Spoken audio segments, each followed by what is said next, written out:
I pledge allegiance to the flag of the United States of America and to the republic for which it stands, one nation, under God, indivisible, with liberty and justice for all. Good morning, everyone. Good morning.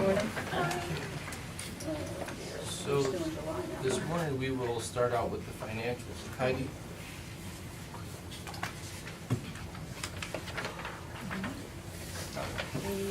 Today we have a revenue certification for the County Engineer Building Fund for the anticipated transfer of funds from the general fund for the Engineer's Office Edition. Appropriation transfer for the juvenile court to move funding from the FLIP program budget to the contract services line item to replace funds paid to attorneys for drug-related cases. Cash transfer from the general fund for a portion of 2014 funding for the Office of Community and Economic Development. Travel request for the Commissioner's Office, the Engineer's Office, and the Office of Community and Economic Development. Third quarter payment for 2014 to the OSU Extension Office in the amount of $68,566.25. Payment to Goshawk Building for improvements to the Board of DB Memorial Pavilion in the amount of $10,747. These improvements are going to be paid for by a transfer from their donation fund.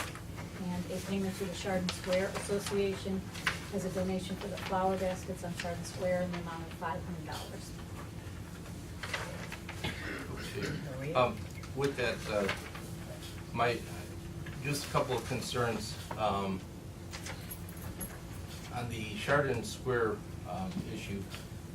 I'll sign the financials, but I want to be removed off of that. I mean, even on their website, it's stated, it doesn't as of last night, so somebody must have got to it and changed it, but it clearly stated in there that they pay for those flowers. It doesn't say paid for by the commissioners, for the flowers.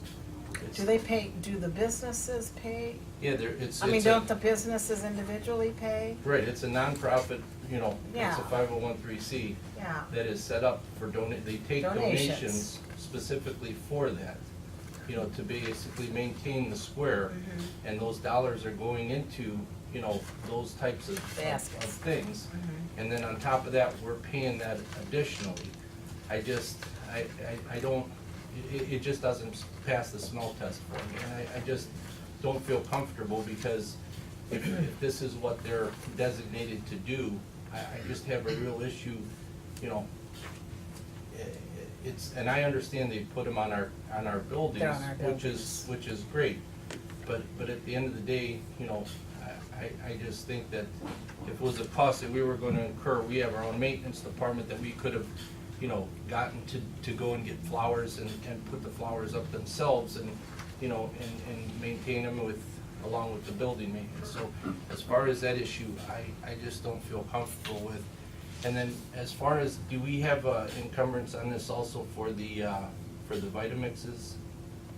Or is that anything that's come up yet on this for the? You mean the blender things, Yeah. or the vegetables, Right. or whatever? Right. That will be paid off of a blanket encumbrance. Okay. So there'll be a voucher going through. Yes, it Because has is not that gone coming through, through they just on- got delivered. Okay, So okay, you haven't so- seen that.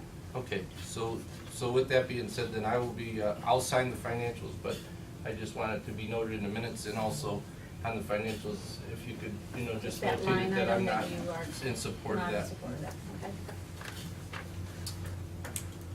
You gotta read it. You gotta read it. Commissioner's Office is requesting the board approve and execute resolution number 14-122, itemizing the financials for the meeting of July 15, 2014. So moved. Second. Commissioner Speedy? Aye. Commissioner Rea? Aye. Commissioner Spillier? Aye, motion stands approved.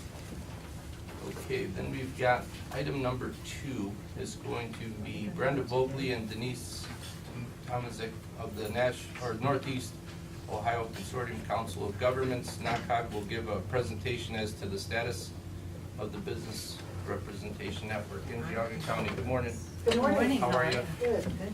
Aye.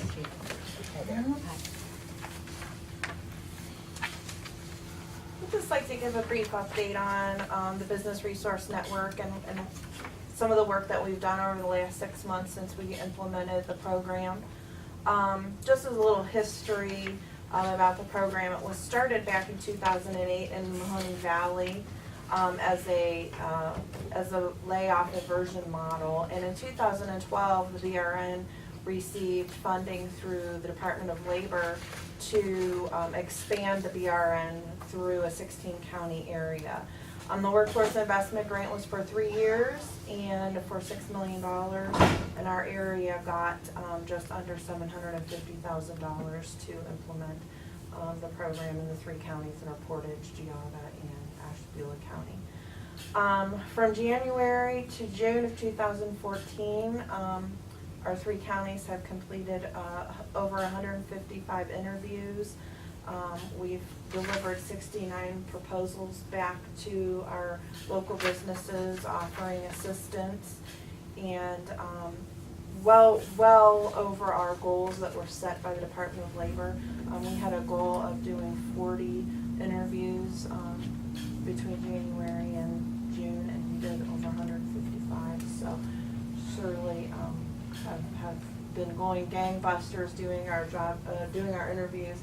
And I'll let Denise talk a little bit more specifically about Geauga County and what we've been doing with some of the businesses that we've talked to in this area. Thank you so much. We do have a handout for you to follow along, and you can actually use it as a little bit of a reference there. Thank you. Okay, as you look at the top portion of this, you'll see Ohio Means Jobs and the Ohio and the Business Resource Network. And this is to point out the partnership that is part of what I do.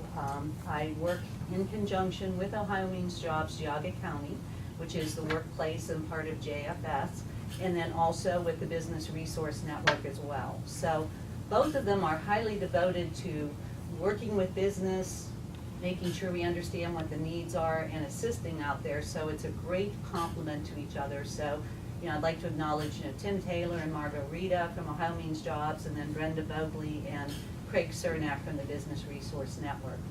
Brenda gave a little bit of a background on what the BRN is. A lot of it is really built on partnership, though. And you will hear a lot about that as I talk about this. The partners are really what makes the resource pool together, because we are able then to go out to businesses, let them know about additional resources, help that's out there. That's probably the biggest benefit of what we've done. In the process, looking at that, and I kind of just did a visual because I'm a visual type of person, but this is kind of how the process works. It's based on developing and strengthening relationships with business. So we understand their issues, but we provide relevant resources for business. So that's the key. There's no charge for the interview, the proposal, any of that information, and many of the services that are available for the business are also at no cost. And the BRN account executive is a key facilitator and the single point of contact for the process of business. So that is me. I'm the account executive. I'm the Business Resource Network representative. I've got a lot of information there. So how it works is I do the outreach to business. I call business on the phone, I email them, I meet them in person, talk about the network and things that we might be able to do to help them. And then we actually schedule an interview. So I schedule an interview with them, I email them preliminary paperwork that they need to do. There is a company background form that they fill out, just some very general company information, and then we have an interview form that I send them ahead of time to see about the types of things that we'll be talking about. And for your information in that interview, we discuss products, we discuss the market in general, we discuss workforce, a lot of key areas, but in a very general nature. The interview itself is an interactive conversation. That's the way that I feel that it should be. It's not me sitting there talking to somebody and saying, please answer these questions. It's bottom line, what do we need for business? What are your concerns? So I do facilitate that interview with business. Sometimes if there's a partner available, they will go along with me as well. Most times I would say in Geauga, I'm out there kind of doing that myself. When we talk together at the interview, the key is to identify the challenges and opportunities that the business is facing. So a lot of things that are on their wish list, what things would they like to be connected to, what resources would be helpful, where are their strengths as a business. So from that, I go back, fill in a synchronous system, which is a database system that we use. Then the information goes off to Brenda. I fill out a challenges and opportunities form. She sends those out to the partners, none of which are businesses. You know, you've got government, you've got chambers, you've got economic development, you've got community organizations. This is the list of all of our partners. That'll kind of give you an idea of the makeup so far, and we're always bringing on new partners. So they in turn come back and respond and say, based upon the needs of this business, these are possible resources that might be helpful. So then we develop a little proposal that goes back to the business and says, boom, boom, boom, this is what you said was a challenge based on that. 1, 2, 3, 4. These are resources, these are contacts for you that may be able to help you. At that point, it is up to the business. If they want to proceed, you know, they might keep it and say, I'll move forward, or would you facilitate a connection, whatever, but it gives them those resources in hand. So I can tell you it's very succinct, and even some of the larger employers that have done this in the county have come back and said, it's very easy to follow. I can kind of see point blank the information that you're giving me, so I appreciate that. If I can, so as far Sure. as when you submit that proposal, Mhm. the proposal has a price attached to it for the business to pay for then the additional assistance for that you're giving them and the leads? No, there's no charge whatsoever for our services. Okay. The only price or fee that would come in that's not in that proposal is, for instance, if they were looking for training and they decided to work with Auburn Career Center, then Okay. it would be the price of the training. So everything that we do, this is all free. So Okay. that This is just a $750,000 grant money that you've received, Mhm. that's spread out over the 3 counties? Yes. Not equally, though. Equally, or based on population? I can speak to that. Who's saying that? Oh, Craig, Yeah, yeah. yeah. I don't know Yeah. this, Craig, even though I went to one meeting. and Right. I just want to know. Yes. There's a portion of the money that goes to the area for area administration. Then the monies, though, that were pushed out to cover and pay for the account executive in each county were split equally. Each of the 3 county account executive contracting organizations received an initial grant of $153,500. And we are examining that. If we have some more money as we go through this year, we might push that out. But we did split it equally so that each of the counties had a fair, full-time representative.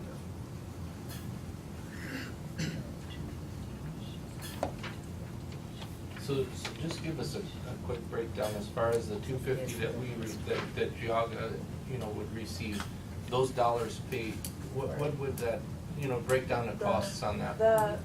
The contract for Geauga County is for, I think Craig said $153,500, and that money is all for the services that Denise is providing us with help from Pat Lumbergan, who is her supervisor at CGI, which is a company that we're contracted with in Geauga County. So that money is all going towards the services that she's providing, going out her time that she spends interviewing the companies, that she spends putting the information into the database, following up with companies, meeting with them again, helping them connect with resources. So that money is all going to her time. So basically, she's got $153,000 a year salary? Oh, yeah, I was gonna That's say that, split Ralph, I don't between- think so. No, and I'm just saying that, but I just so that salaries, we, so- yeah. right, so it would be hers, it would be the additional use of CGI, and as far as like, what do? Then they bill hourly, or they bill by the project, how do they bill? They bill hourly. Okay, and then for like an average project, how many hours normally for, is it based on number of employees, or how does that structure happen? No, it would be based on probably the amount of time that Denise is spending. You know, the interview could take an hour, it could take 3 hours. If the company is really into it, wants to give her a tour, wants to spend more time with her. Right. Then there's also her administrative time as far as travel to these business, entering all of that information into the database, entering all the information that she needs to send to me. So, it really is about, and that was what the majority of the grant money for all 16 counties is used for. Right. So what happens to the 96.5 that's left over? Because it was 153.5, right? And then And then You said it was split 250. evenly at 250, Yeah. that leaves us 96.5. So what happens to that? Just curious. And Craig, correct me if I'm saying this wrong, the, come up whatever, if you want, yeah, Craig. whatever Yeah. the three amounts No, are. we're just wanting to know. Yeah, the total amount, the 153.5. for And salaries. then the additional 96.5. information, or additional dollars are for For, I'm paid out of that money. you're paid out. So We it's support all the basically salary. administrative costs Okay. of me, rent, Yeah, we didn't split the 750 equally. We set aside enough money centrally to cover the central costs and outreach and Oh. materials and things like that. So everybody Then got 153.5. Everybody got And 150. then We the split that remaining amount 96.5 up between the three is used for, to cover central costs. Central costs. Right. And, because you have to remember is. is that their salaries, central? Who's central? Central is the BRN, the central management, which we employ Brenda and our staff, and then it covers some of the expenses associated with operating Area 19. What was split out basically equal was the $456,000. We split that into to 3 shares. So 289,500 is going to. You have to remember the central staff has to exist both, they started before the county executives did, and they'll have to continue for a little bit afterwards as well too. So we had some higher central costs. But as we re-examine, if we have some extra money, we'll look to possibly augment, especially if we can continue this grant on past June 30th of 2015. That's the current scheduled end date of the grant, but we're exploring with the federal government whether we can push that out for a So couple this more is for months. this year, the 750 for Yeah. this year? Right, the 750 was for the entire length of the grant. 3 years. Oh, Right. 3 years. Right. Oh, so you're spreading this out over 3 years, that really makes a big difference. Well, Now you're dividing it. True, but we didn't really start until about the first full year into the grant. We started, so we're running the 750 over about 2 years. 2 years. Correct. Even that makes a big difference. Right. And do you guys feel confident that that'll continue, that the dollars will be there to continue the programs? Yeah. What happens at the end of the rainbow? We have, right now, Area 6 Workforce Office, who is the fiscal agent for this grant, and also is the centralized unit for reporting. We have a group that we hired that's evaluating our work on this grant. So they've had some conversation already with the Department of Labor, possibilities of extending funding. Also, other sources of grant money or revenues that may continue to support the work of the Business Resource Network, not just in our 3 counties, but in all the 16 counties, and possibly even looking at expanding it into other counties in Ohio. It's a big So investment. there is a movement, if you will, to, there is a person who is in charge of trying to help us find additional funding and to keep our program going.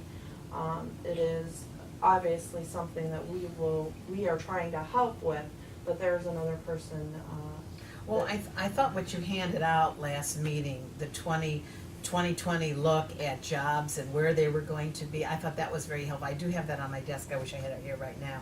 But you did identify, where the workforce would most likely be, where it would make sense, where the jobs are.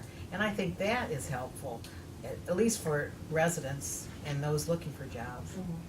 And to continue, as Brenda was saying, we're looking for federal grant dollars, additional grant dollars. We'll also see if there are anything available at the state. And then if there's not, then at that point, it would be incumbent upon us to look through our workforce innovation, our regular WIA monies that come in, yeah.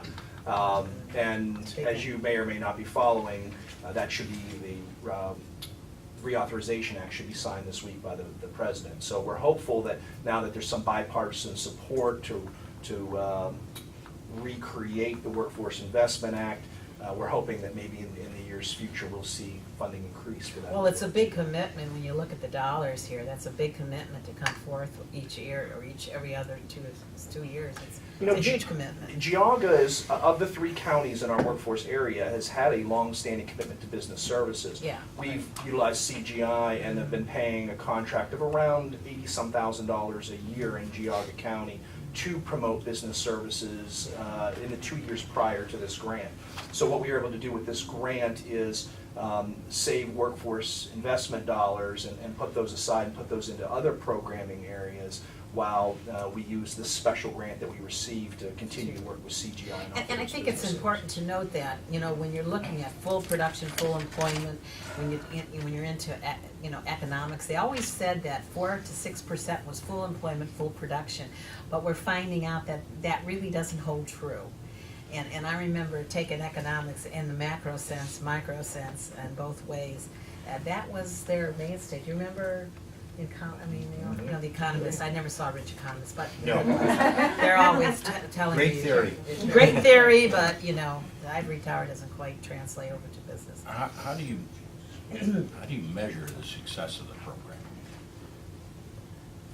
I mean. That's a good There are question. two, there are 2 ways, there are 2 ways that we're measuring the success. What the Department of Labor is really interested in knowing is the numbers of outreach, the number of businesses we're meeting with, the number of partners that are coming to the table with resources.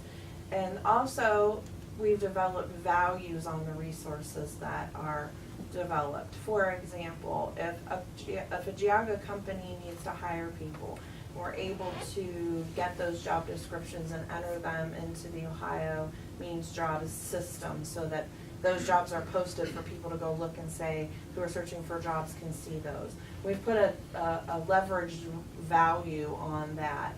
So they're really interested in knowing those numbers, those number information. And that's why when I was talking about the numbers of interviews that we did, they were interested in having us do, as a three county region, doing 40 interviews. We've done 157 in 6 months.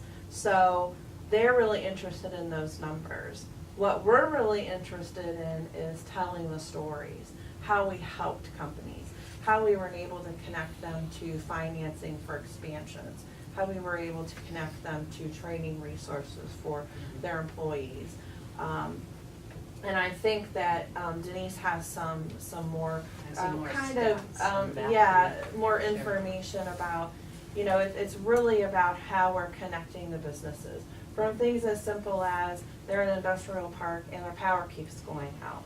We can connect them to a utility company who will go meet with them or talk with them and help resolve those issues, to large-scale projects where they need to expand or they need to relocate, and how we can help them get financing, or how we can connect them specifically in Geauga County to folks like Anita Stocker who can help them find resources. It's far more comprehensive than simply saying, we've got these kind of assets and we provided X number of jobs, or we Right. had X number of people that were hired. It's more inclusive that you have people that need additional training. You have suggested to employers where they might get that at a good value. Right. And where they have programs. Your example about the power company, you're helping Absolutely. these businesses, which in turn hopefully translates into people going to work. Right. All right. And then as far as like a success story here in Geauga, do you have something as an example of Well, a case? you know, I can only tell you, as we go through some of this, company information is confidential for the Right. Business Resource Network. Everybody signs a confidentiality agreement. But over in generalities, probably some of the greatest things that I've seen happen have been in the area of economic development. When a company says to me, I'm looking at expanding, or I'm looking at needing some additional resources in such and such an area. And when I go back, I guess I want it to be understood that yes, there's paperwork to be completed, but I'm on the phone to somebody before that paperwork even goes out. Sure. And I'm saying, what can we do? So I know just recently there was a connection made back around to Anita Stalker, who told me, working on the loan right now, you know, think it's gonna come through for the company, and we're working together on that. So, you know, it's just simply me, and it's coming out in the proposal that you wanna connect with Anita, but I've already made the connection to Anita and said, can you give a phone call to such and such a company, and she is a partner in this, so she will call, you know, and do that as well. So, you know, I think that's one of the bigger things that we've seen come out of that. And just to kind of give you an idea, as far as the program is concerned with my background, you know, I know it's kind of a project-based thing, but, you know, my background is business, from the management level. It's also human resources. So, again, those are some things that I bring to the table when I sit down and talk to a business. I can't tell you how many job descriptions I've helped them with, and that's part of the whole business network. You know, getting a good job description, what are you looking for, how do you develop that sound pipeline? You know, that whole entire thing, and it all works, you know, in conjunction with this network and then with Ohio Means Jobs as well. And, you know, I've been working with the businesses probably for over 3 years in Geauga County, so I've got a lot of great personal relationships with these people, and it's good for me to be able to bring more resources. So if I could ask you to look at the back part of the sheet, this is kind of the idea that I want to give you about what's the business climate, you know, in Geauga County. You know, overall, it is a positive atmosphere with business growth. There is momentum evident in the county. You know, I'm hearing about acquisitions, expansions, strengthening of regional and international type of, you know, market share for these people. Obviously, you know, they're trying to support, and we'll talk a little bit more about that, about the healthcare end with the bottom line.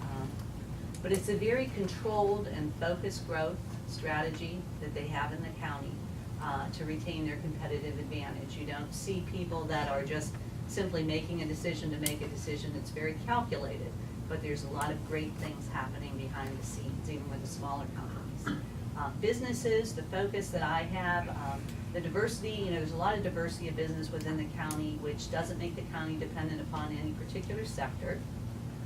Manufacturing is about 20% of the county, retail 13, healthcare 12, government about 11.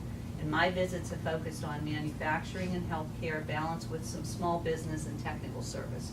Because there are a lot of small businesses in the county, and they truthfully need help and connections to a lot of these resources, and in some cases too. So I have relationships with them. And I have met with 30 businesses in the past 6 months, period, from January through June. The feedback, which is going to be important to you, and you know, this is very general because of the confidentiality, but these are the things that are on the mind of businesses. First is healthcare cost and compliance. You know, they're moving ahead despite the uncertainty. The businesses all are.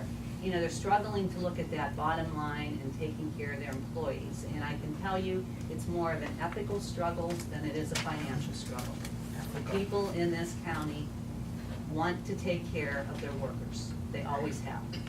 So they are struggling with that more than looking at how is this absolutely going to fit with my bottom line. It's like, how do I continue to take care of them the way that I have in the past? So I think that's important. 80% of the businesses reported that the new healthcare laws were challenging legislation to them. Workforce, shortage of skilled labor. This is nothing new to you, but more importantly, they're looking about how do we develop the talent pipeline, because those workers, you know, are not necessarily out there. There's a growing emphasis on white-collar professionals, and how do we attract and retain them in the county? We're hearing this over the past couple months. You know, engineers and some other areas, and as you know, a good portion of the county goes out of the county to work. And a lot of those people in the county are degree people. So that, you know, necessarily is going out. So that brings it back to, as you look at the workforce going forward, when those people, you know, the boomers decide to retire, which is obviously going to happen shortly, what's going to happen with that talent? Those people, those professional people that traveled outside of the county, how are we going to harness that talent when they come back into the county? What are we going to do? Because, you know, the boomers now are not people that are heading off to the senior center to go on a bus trip.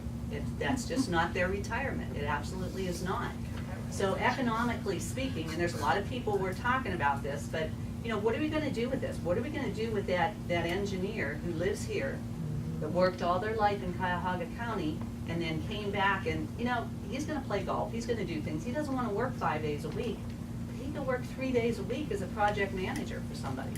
So, you know, those are things that we need to look at in discussions that we're starting to have in the county about, you know, what are we gonna do with that talent? 70% of the businesses rated the general availability of workforce only a 4 out of 7. You know, they're having tough times finding people, but when they do find them, the quality and the stability was rated 6 out of 7. They're just stellar people. I think one of the most interesting things is about 18% of the businesses cited lack of skilled labor as a future consideration for possibly relocating outside of Geauga County. You know, they've said, if I can't find it, I'm gonna have to go elsewhere. Not that it's, but, you know, there are pools in certain other counties, so I think that's something you need to be aware of. Training, it remains challenging to find that individual who's a perfect fit in both skills and attitude. So, you know, what we've been working with for the past year and a half or more is that person is not gonna show up on your doorstep. That person is not there. In many cases, that skilled labor is not there, and you're gonna be taking them from some other business. So what are you gonna do differently? And surprisingly, there have been some that have been focusing on the training aspect, the proficiency. Let's train the person that we do have here, and let's make this guy who's a great machinist into the CNC guy that I need to find. Then that makes room for me to bring entry-level people in, which helps in 2 ways. Entry level, is it somebody from college, or is it that adult dislocated worker that comes through the workplace doors that is transitioning into another field, that now has an opportunity because they don't have 5 years of experience in CNC or machinery, and they can go to a company in an entry level and they can start out. So I think that's something important, a way that they've been looking at it. Training grants, not a lot of money out there for existing workers. Absolutely not. You have the Ohio Incumbent Training Grant, been around, you know, there's been 2 rounds for that have come through, and Geauga's participated in both of them. So I think that's important to know, you know, another 3rd round may come, but 94% of them said, I'm gonna increase my training and do that. Infrastructure's on their mind. Brenda mentioned about internet challenges, electrical brownouts. This is where we brought in some of the partners. The other is a lack of public transportation. And, you know, I know that's something that's been discussed in the fact, but it's coming down to where it's affecting recruitment in certain sectors of the county. If you get into Middlefield, they draw from Trumbull County, out in Middlefield. If you go into Chagrin Falls area there, like Marval, they draw from Cuyahoga. So in some instances, it's affecting the recruiting, and in other large employers, it's affecting how people come to get their services. I think as well. Marble takes a bus to pick them up. Yes, That's what she told me they did. right. I think they came up They with, used a bus, right, go around and pick them all up at a central location, yeah. which is quite a novel when companies using their own transportation to get their employees to work, Yeah. you know. So it's difficult, and people have lost people because of that. The other is limited large space availability for business expansion.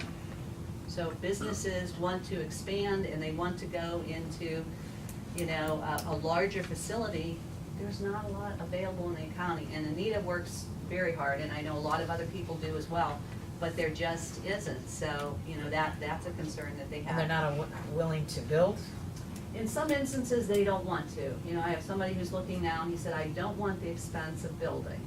But he said, I would like, you know, a certain size facility and whatever, and, you know, he's been working with Anita, you know, for quite a while on this. So, you know, for some reason, they're not wanting to take that step to build, but, you know, they're looking for that facility. So, you know, I think that's important, you know, as we move forward. And then also the small business support. You know, they need some relevant resources for small and medium businesses. And we're not talking about the person that says, I want to start a business. These people have already started their businesses.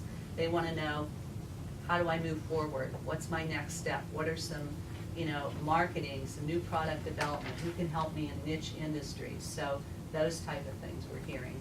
And then, you know, as you look at those leverage resources, you know, the value of what's happening, currently about 40% of the businesses we're working with are either have connected to or are utilizing the resources that have come out in those proposals. So they are doing a lot of outreach. You know, I can just see a lot of good things happening prior, like I said, to even some of those proposals coming out. So this is kind of what's on the mind of business. And I've traveled from Middlefield all the way to Chagrin Falls. So this doesn't, you know, kind of reflect one little isolated sector. It's the whole way across the county. And certain sectors, you know, are a little bit more business friendly than other sectors of the county, but there's just a lot of great people out there, and they truly appreciate those resources and any connections that can be made. So, any other questions that you might have? As far as advertising your services, how do you get the message out? To Let's say, basic- if you wanna talk specifically about Geauga, I think a Well, little bit more about the picture. In relationship to Geauga, a lot of it, I think, has come from my personal relationships with businesses. I'm out and about in the community at a lot of organizational events and things like that, so I interact. Some have been by way of referrals, other companies referring because of that. The formal advertising, you know, we have a little business resource network brochure that advertises information about that. So, you know, those are available at different events. You know, we partner with the Growth Partnership on some other areas as well. So, on my end, there's not really the formal advertising dollars. Brenda does the whole overview of it. A lot of it is really, you know, my word and Margot as well. You know, Brenda, when she meets people, I've had a lot of referrals through all of them, just to say, hey, give this business a call. How can you help them?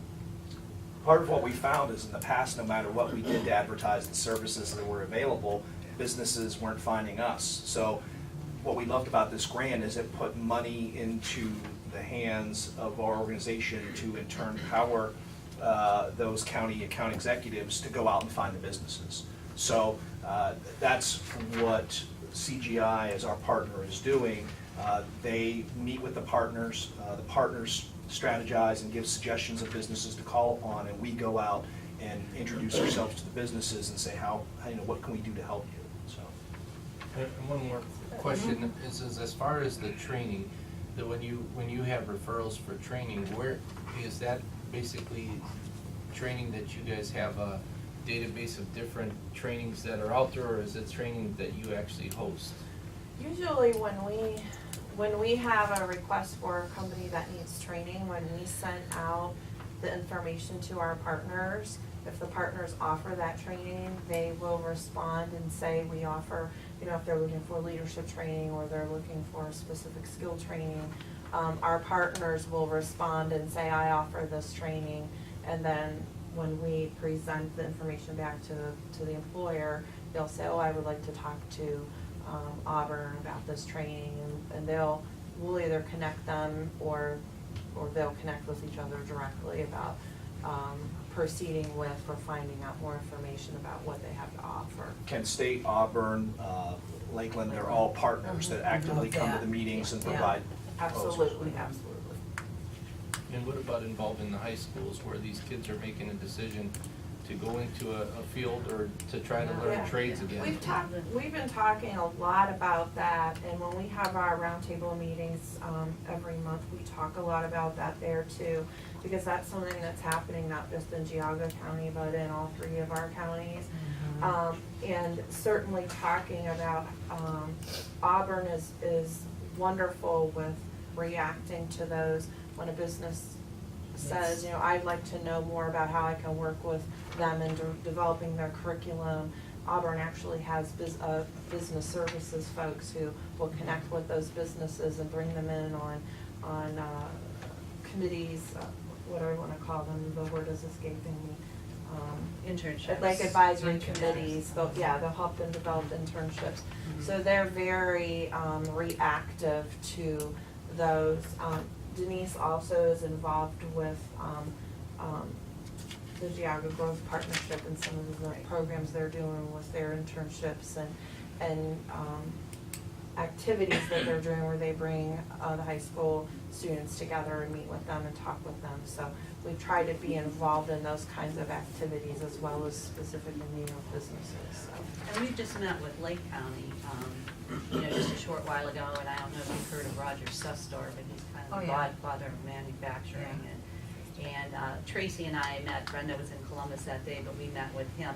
There's a Think Manufacturing Expo that they're putting on for the second year in a row for high school students to know a little bit more about manufacturing. So, we're gonna be attending that and learning a little bit more about that, and it will probably come back to the extent that, the Growth Partnership, maybe in conjunction with the VRN, will kind of develop a similar event, Yes. for the high schools. But I think we're looking a lot at best practices that are out there, not looking to reinvent things, but that whole talent pipeline between that and the colleges, there's a lot of connections that we give to businesses on internships.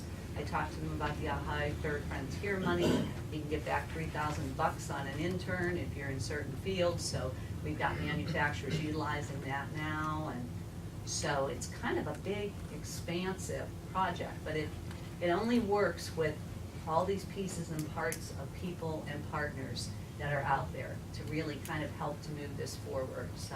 Well, one of the things I found interesting is Saturday, this is about business, but I was interviewing these young students that were graduating and those who weren't, who were still in high school, for the King and Queen of the Fair, Uh-huh. Junior Fair, okay?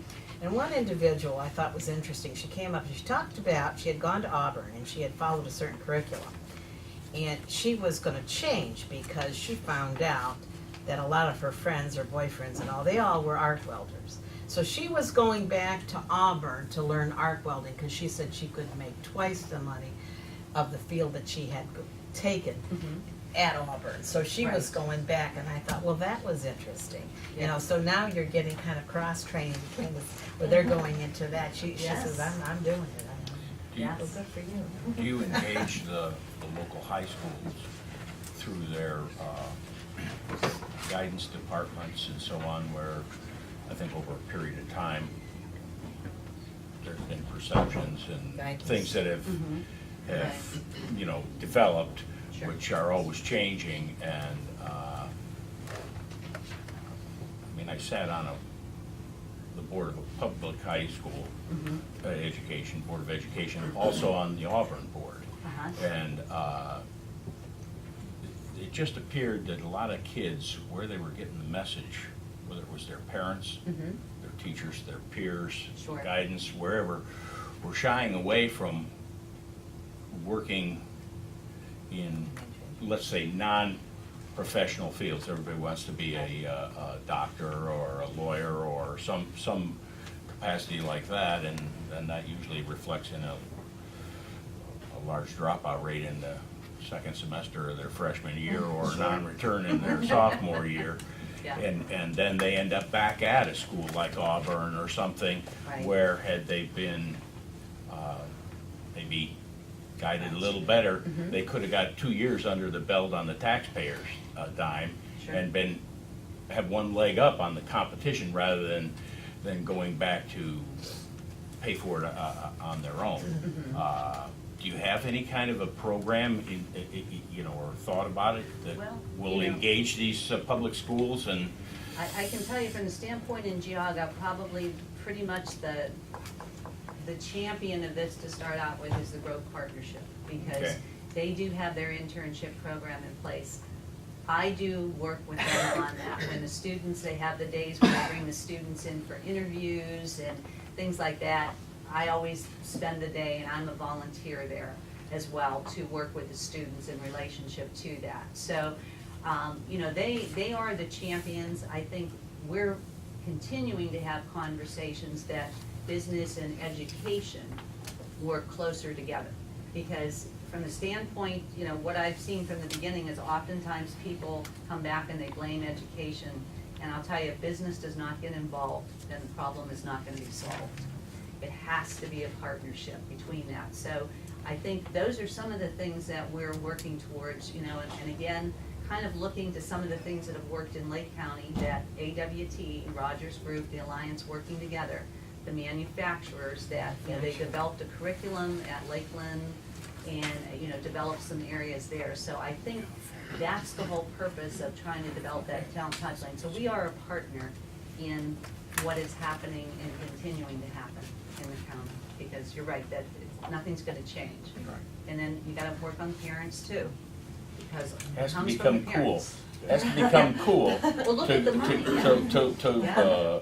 You know, do this. And it has to be illustrated that there are opportunities there Right. that, I don't know, people before me that worked in factories that had a good quality of life. Sure, sure. And that's what we have to get back to. Yeah. There was a time and day in this country where, in the 60s and 70s, where individuals in high school, 16 and 17-year-olds, businesses were clamoring. They needed their help. It was the only way that they could meet their production Well, at numbers. one time, I know when the unions were really big and booming, not that I'm an advocate, but I know even at Caterpillar, I mean, many of the folks there made more than management made, because simply, you know, there was more of an even keel of cash flow between, you know, there used to be two ways up to becoming a top dog in the business. It wasn't always the engineer that made president of the company. We were always looking at, well, can technology make its way up? And I know with Hewlett-Packard, that was one of the things that there was two roads up. It wasn't always just, you know, the engineer, you know, guy that made it to president. Right. It was also technology and folks that learned trades and could do things and understood it. But the gap is getting so far away now. And, you So, know, it's gonna take those. you're seeing that. It's gonna take the job shadowing, it's gonna take the We day need in, these day out people. effort of, you know, there's growth partnerships and events, but we've gotta get the kids throughout the year into the businesses. And again, you know, we've gotta get the businesses to pull together and say, you know what, I'm gonna offer my thing for the day and bring, you know, so many high school students in from Berkshire and let them tour and let them see that my factory floor is so clean that, you know, it's sparkling clean, it's not the dirty factory scenario. Well, we need to So- be more like Europe, where the apprenticeships are going on in the high school, Right. so that when they get out of high school, they're good to go, they hit the ground running, rather than, oh, let's see, what am I gonna do with my life? You know, I'm Right. still roaming around and taking pre courses in college that get you nowhere. I mean, the thing is, we need our apprentices, we need things built, we need things fixed. Sure. All of this is important. We're seeing some innovative practices around the country where companies are recognizing that and doing that, offering scholarships, going in and letting high school students compete for that instead of going to college, to come in and making a commitment to education plus actively working on the floor. They get the education, the company picks up their night school, and in exchange for that, basically as long as they work a number of years, it's considered a loan and paid off through their good to original have service to the company. Alternates to your skills. Right. You know, I could do Yeah. this, or I could do this, or I could do this, you know, and I think that's important. We need to press that in ourselves. Thank you folks for Oh, coming in. thank you so much for your time, we allowing appreciate us the that. time. Information. Appreciate it. Yep.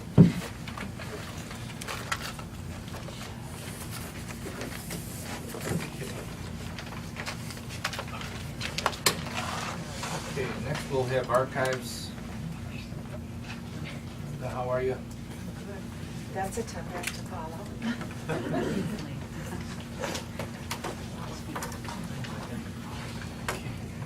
So we've got agreement with Scan It. I think, did we have this last year also? This is a new company company? for a new machine. And I would like to take a moment to thank the Commissioner's Office for assisting us in the purchase of this. It is an industry standard production scanner. It has increased our productivity by 80% because it automates a lot of things that we had to do manually with the other machine. So, you know, where a good day was 1,300 images, I did 4,000 one day. Whoa. So it has really, really helped us with productivity, so thank you very much for helping us with that. And this is the maintenance contract for that. We could read number 3. The Archives and Records Committee is requesting the board approve and execute the maintenance contract agreement with Canon Plus First Jitsu B 6770 corrections scanner for a 1-year period in the amount of $872. I'll make that motion. Second. Commissioner Sweetie? Aye. Commissioner Rea? Aye. Commissioner Spiller? Aye, motion stands approved. Thank you. Have a good day. Thank you. Okay, then if we have the commissioner for the engineer's office, how are you?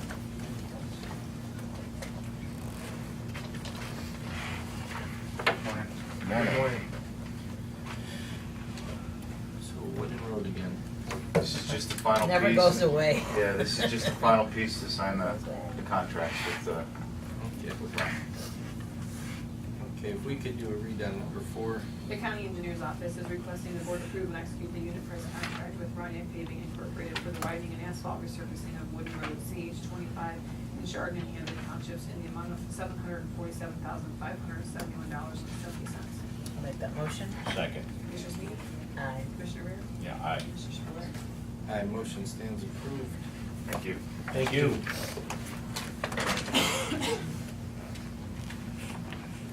And we'll have Glenn from the maintenance department. Good morning. Morning. How are we all doing today? Good.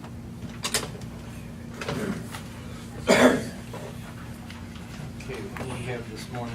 The first one is, we're gonna try and do the JFS recarpeting of the hallway and the main lobby areas there. This is in real bad shape. That carpet's bubbling and everything. This is something that's been on our hit list for a couple of years.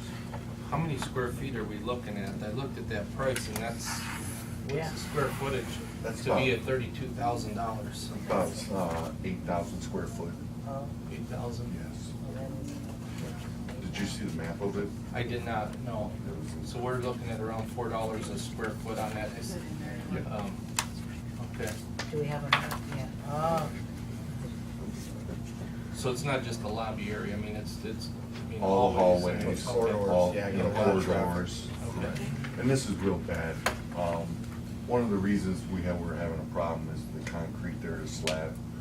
The carpeting was bubbling in the moisture, so we went through and did some testing on that and the whole works. So Burton Carpet came with us and they tried to get that sealed before we put the new carpet We down. put it out for some bids, then you got it Yes, up? Okay. yes. The other thing is we're gonna do something different. We're gonna put in the 2-foot by 2-foot carpet squares, so it's not gonna be one. oh, that's So you good. can So we'll replace take as out needed. square at a Correct. time. Oh, that's We can take great. out, if we get a small spot. Okay. Salt stains and all that, Correct. that makes sense. So. Is that the original carpet we got going? 98. 98. When you buy those 98. carpet squares, Excuse me, sir? how do you deal with the fact that they'll probably obsolete them before we need to replace them, and then you'll have blue ones and then Oh, you get a yellow lot of ones them in at the once. middle or something, Yeah, you know? it's Do you like buy extra? Hopscotch. Yes, we do. You buy, I mean, Well, you yeah, buy yeah. a quantity of Multiple colors, extra. you know. We buy extra and, Yeah. you know, we try to make it, even if we gotta put something in different, all right, we might pull one from this area. Try to put it make a in, pattern on And it. then put it Yeah, I up mean, on we've all something been in else. where they Right. used tile flooring in the past, and part of it was this color, and then another part was some other color, because that's what they had available, and before long. it Some of was the old like stuff that. we're gonna save. It's Okay. been requested by some folks to put that in Tim Taylor's office. So Yeah. stuff. Oh, that'd be good, huh, Tim? Yeah. All right, we I could need read on my number 5. phone. The Maintenance Department is requesting the board approve and execute a service contract agreement with Burton Carpet Shop Incorporated to perform carpet replacement for hallway and lobbies of the Geauga Family Services Building for the year 2014 in amount not to exceed $32,363.07. So moved. Second. Commissioner Sweetie? Aye. Commissioner Rea? Aye. Commissioner Spiller? Aye, motion stands approved. And then we've got the annex. The annex boilers, all right, these are 2 boilers that were installed in the early 80s. All right, so they're over 30 years old. The new ones that we got coming in, they're gonna be energy efficient, the whole works upgrade. These 2 boilers are right now on their last leg, if not on their last leg. The one last year, we had to do some work on it, minor work on it to keep it up and running.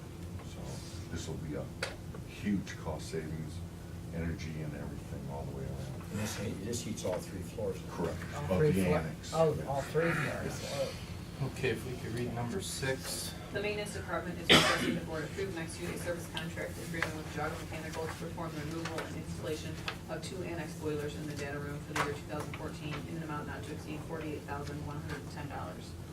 I'll make that motion. Second. Commissioner Sweeney? Aye. Commissioner Rea? Aye. Commissioner Spillier? Aye, motion stands approved. Thank you, Glenn. All right, y'all have a good day. Yep. From Transit.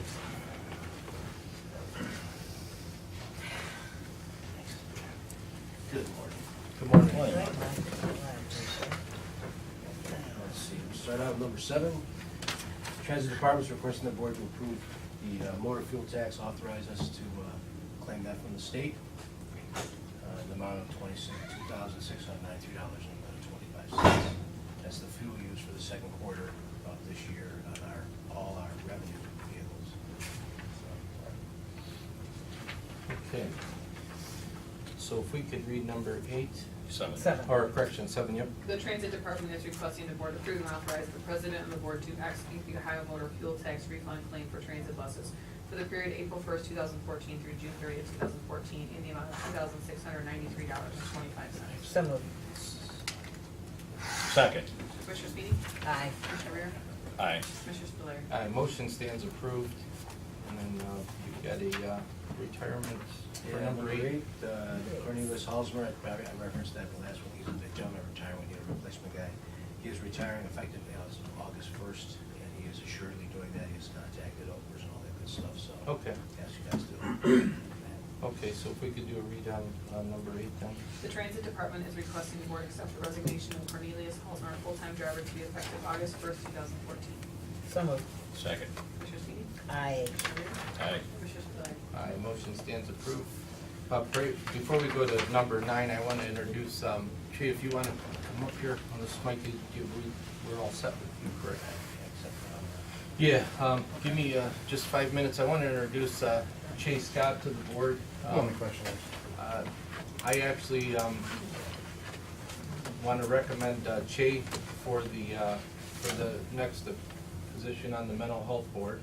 So Jay Scott, his background is, he's got quite an extensive background as far as diversity. Originally from Cleveland Heights, he's a Geauga County resident, lives in Huntsburg. He's a certified Ohio Peace Officers Training Academy graduate. He's has experience in law enforcement, along with comes with a diverse background in the field with Marymount Hospital, working in the security, specializing a lot in the mental health actual ward, dealing with a number of mental health issues on a pretty regular basis. He's got a strong passion for Geauga County and the residents of this county. He's wants to remain as a lifelong resident, raise his family here in Geauga County. His parents live here in Geauga County. He comes from a background with a father who is a very proud Navy veteran, and I wanted to bring him here so that you could have some face-to-face time with him. And I've got the resumes that I was going to bring to you, and I got a little puppy that I was putting in the truck before I left, so I put the puppy in the back, and I left my folder with the resumes in my garage. So I will Pass that. forward you guys a copy of his resume, and but I just wanted him to be here so that if there was any questions that anybody wanted to ask him, or if Jay wanted to just kind of give a few words also, we're gonna put this then for a vote, and I just wanted to be able to have you come up here and just discuss a little bit. I have one question, Yeah. Ralph. This has come up in recent months Right. with these situations, and I believe there was a application that was derived back there. I don't think it's ever, I know it hasn't met with us to approve it as an official application. Okay. That someone would be able to do to fill out, and then Okay. we would follow Yeah. a process to go Yeah. through. Right. And I would like to Right. suggest. Yeah, and he's aware of that. Okay, that's, yeah, I They just would wanna send make it. sure that we, Yeah. okay, Yeah. that's all I wanna And do we'll is have that whole packet for you. we have to start sometime, and this would be a Right. good time to Can, start, that's fine. can we meet That's- with you individually and talk to you? Absolutely, Would you yes. be willing to do Yeah. that? Yeah, that's fine, I just wanted to make sure that we didn't wait till the next Right. one to start, or the Right. one after that, so. Yeah. But if you want Tell us to, a just little give us a little bit of your background. Just like as Ralph stated, I moved here in 1998, 16 years as Geauga County resident. Loved the county, fell in love with it when I was a kid. My uncle lived out in Norwell. We would go out up there on the farm and play around, and it was just a different area than I grew up in the suburbs of Cleveland Heights, where everything was close together. You dealt with so many different things growing up, and as a kid out here, when I would visit, it was just a different freedom that you had. I fell in love with the county, moved out here in '98 with my parents. As I grew up out here as a man, I grew to love this county and wanted to stay here and raise a family. I have 2 children, a wife. We live in Huntsburg. I went to the police academy. I worked out in Huron County as a police officer. I dealt with many issues with drug arrests due to mental illness, other cases due to mental illness. I worked at Marymount Hospital as a supervisor there. I met with the board of mental health there. We discussed different things to better the hospital and better the mental health department. And much like what the board will sit on, we'll have the same type of decisions to be made. I don't have a medical degree, but I have a common sense degree on what I know is right and wrong, and I know what people need help in, and I just want to be able to lend my part in this county to be able to help those who need help in this county. It sounds as though you have, there's the MHAS, right? Right. Mental health aspect and addiction services. It Yeah. sounds as though you have Yes. expertise in both of those areas Yeah. in your background. Yes. Now, how long did you work with Marymount? I worked with Marymount for 3 years. 3 years. And if I, and not to put you on the spot, Che, but if I can add this, what I think Che brings to the board is something different than any of those members do, is that Che grew up in an environment that understands a lot of the challenges and situations that a lot of the youth today are facing as far as drugs and alcohol issues. We're A different generation, where those things were looked at as more, casual and popular to do, and things that you grew up in the pressures that were maybe different from the generation before. And that's how I felt when I was worked at the hospital and in my law enforcement career, where you work with personal aspect with people, other than a generalization of people in their situation, because everyone has a different situation that they come from. That's important.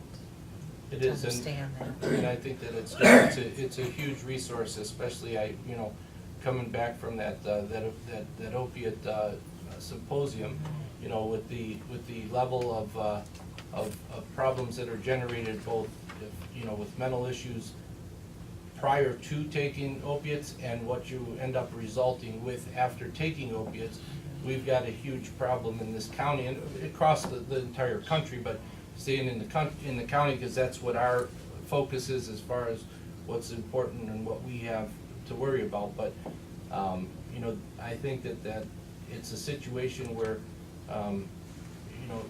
speaking to Che, he's got a lot of good ideas, a lot of interaction to try to take to be able to at least recommend directions for a board to move in a different, in a different approach or a different aspect to say, we're missing this, this, and this. And he's very involved with his church. He's very involved with, his children. He's just, and I think that there comes a point in time where, having fancy degrees next to your name is important, but I think that having, the degree of street smarts and street sense in a lot of these situations becomes very, very critical to the problems that we're facing in this county, and we're going to continue to face more and more and more, because we're basically, losing generation over this drug problem, and he and basically I've had this conversation with Che for a number of years as he was involved in the law enforcement field, but he's always had an interest to want to get involved in the county end of it. And it's a situation also is this, like he stated to me, it's a position of giving back. That, you know, he realizes it's a non-paid position, but he's good with that because this is his opportunity to do something to put his experience and his you know, background and ideas to hopefully help also. How long did you live in Cleveland Heights? Most of your life? Most of my life, yeah. Oh, We was a very young child when we moved from Cleveland. I was 3 years old to Cleveland Heights. Okay. And it was the same thing. My parents moved from Cleveland because of the economic situation. Sure. And they moved to Cleveland Heights. And as I grew up, more and more of that economic situation moved into Cleveland Heights. And you dealt with a lot of robberies because people needed to Very get- diversified area. I think Very. that's important to Yeah. have that point of view. Very, I very. think that's- It's a melting pot there. And just like we discussed before with the last people about the jobs, you know, a lot of people move out of the county to work, but a lot of people move out of the county with their hearts because they do a lot of things other places. And I've always wanted to do something in this county, for this county, and be part of this county because it's a rich county to see grow. It's a beautiful county, has so many things, and we can't let it leave us through a generation of people who, you know, are younger because they've grown up in a different situation. Just as I've seen when I was a child, you know, with a lot of things change in an instant from. Did you go to Cleveland Heights High? Yes, graduate, yeah. Graduated Cleveland Heights. Yeah. So you have a good understanding. Yeah. And that's important, you know, because I Yeah. think sometimes you live out here, you're in kind of No, a, you're, I won't say, You're in a- I would just say you're sheltered for a Yeah, lot of Pan stuff. world. And, Yeah. You know, I can just tell Sheltered. you know, with all the years as a police officer in Shaker Heights, and then when I Yeah. came to the sheriff's department here, I'd shake my head because, which you would see in a week, it would take you 3 months to 4 months to see here. Yeah. And it, just the volume But we like it that of way. that type of stuff, which, I mean, we're grateful for that. Yeah. But at the end of the day, Jay's perspective is this, is he doesn't like what happened in Cleveland Heights. He doesn't I like know. the fact of losing that, you know, neighborhood, losing that perspective of Beautiful neighborhood. having, you know, people being able to, you know, live in a, you know, not looking over your shoulder perspective. And I think that there's a huge value for us to have someone that, you know, can, you know, and I know Jay's pretty outspoken, and he'll put principle ahead of everything and say it the way it is. And I just think that sometimes is critical when there's issues that have to be faced, and in this whole opiate situation, you know, there's a lot of issues here that people sometimes don't feel comfortable to be told or to be facing, but it's reality. And we can try to sit here and say it's not a problem, but until you become the victim, or you bury your child or something, you know, or mother or whoever it hits, there's no specific target in this. People are then want a reaction, and I just think that you know, with Che, I think that he would work great also with Jeff Klein there. That's Jeff Klein there, who's also Blake actually recommended him for the board a couple of weeks back, and but I think that it would be you know, and I will get all the information to you. Yeah, I would like to have that. But he was going to be in town today, so I figured I would get you to discuss with him. He checked his schedule as far as meeting availabilities and just being able to just, you know, be available for different things. It wouldn't be a challenge. So I'm impressed with what I hear, and, you know, I believe that a good cross-section of people make Make Yeah. a difference. a good board, because they don't all come, if you all come from the same place, you might not get where you have to go, but if you come from varying places. Different perspectives. Right, and I have no Diversity. problem, it's nice meeting you. My only complaint on the thing, or not complaint, concern really, is that we Yep. didn't have All a that system. We information. didn't have a system. Yeah. We need to establish a system Right. from Right. Yeah. going forward. And other than that, I see no problem. I mean, I, you know, Yeah, so I just wanted to bring him to, you know, present here at the meeting so that at least you have a face to the name and just to be able to just move forward. Because I think that the vetting process is important and you know, it's a situation where everybody has to feel comfortable with the candidates and I explained it to Jay also that, you know, if you get a loaded question, it is what it is. That's just part of the routine, so, but. I sound like you'd be a great asset. Thank you, I want to be. So, perfect. Well, thank you, Jay, and Thank you. Thank you we'll for try to taking get the this time. out. Do you have Get a that- number where you can be reached? Yes, I do. Do you have a card or something? I don't have a card on me. Here, put on that, Here. right I there. appreciate that. I assume you have all the information. Yeah, Yeah, you do. Yeah, but I do, and like I said, I would've had Okay. copies of it for you guys this morning with the folder, but. Yeah, but the left it. puppy took precedence. Took precedence. Little What lad. kind of? Little lad? Kind Boy or girl? Oh, boy. A chocolate? Yellow. Yellow, oh, that's a nice My one. son has one, he's just awesome. Yeah. Thank Yeah. you, Chase. Yeah. They're great. Jay, thank you so Thank you. much. Thank you Have a for good day. coming. Yep. Okay, so Oh, this, now the executive session. with that, we're there's two going executives. to, Can we make a motion to go into both, or no? No, we we don't want to want come out to and, I'll make a motion to go in executive session for the purpose of discussing the discipline of employee in the transit Transit. department. And we And, bring Mike in and, Mike will be in, Colleen will be there. You'll be and in. I'll second that motion. okay, Commissioner Sweetie? aye. Commissioner Rea? Aye. Commissioner Spillier? aye, motion approved. We're back from executive session at 11:22 Sorry. and with some action to take. Commissioner's office is requesting the board acknowledge receipt of a waiver to the right to a disciplinary hearing officer and to further accept the recommendation of the Transit Department interim director to suspend Andrew Walsh, driver in the Department of Transit without pay for 40 hours for violation of transit best practices and Geauga County personnel policy and procedures. The time off is to be scheduled by the director. And to further approve and execute the order of removal, reduction, suspension, and voluntary disciplinary separation form per ORC 124.34 for 40 hours. Make that motion. Second. Commissioner Sweetie? Aye. Commissioner Rea? Aye. Commissioner Spillier? Aye, motion stands approved. Today is the 15. The car that I took, checked the tire pressures, it kept saying that. Yeah, we got it. I saw Did you it. get that? I wrote that down on Saw the it this morning, form, my yeah. mechanic. I didn't know if that was gonna, So with that completed, but otherwise it was nice, it was nice. Okay. But thanks for that, we like that Yeah. info, because. Yeah. Well, I was hoping you'd see it. We saw it right away. the next motion for us to move into executive session with the Department of Jobs and Family Services discussing the compensation of public employees. A motion there? So moved. Second. Commissioner Sweetie? Aye. Commissioner Rea? Aye. Commissioner Spillier?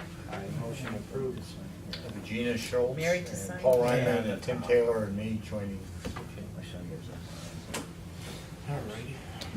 Roll forward. Okay, one more. With no action at this time. I wanted to mention something if I could.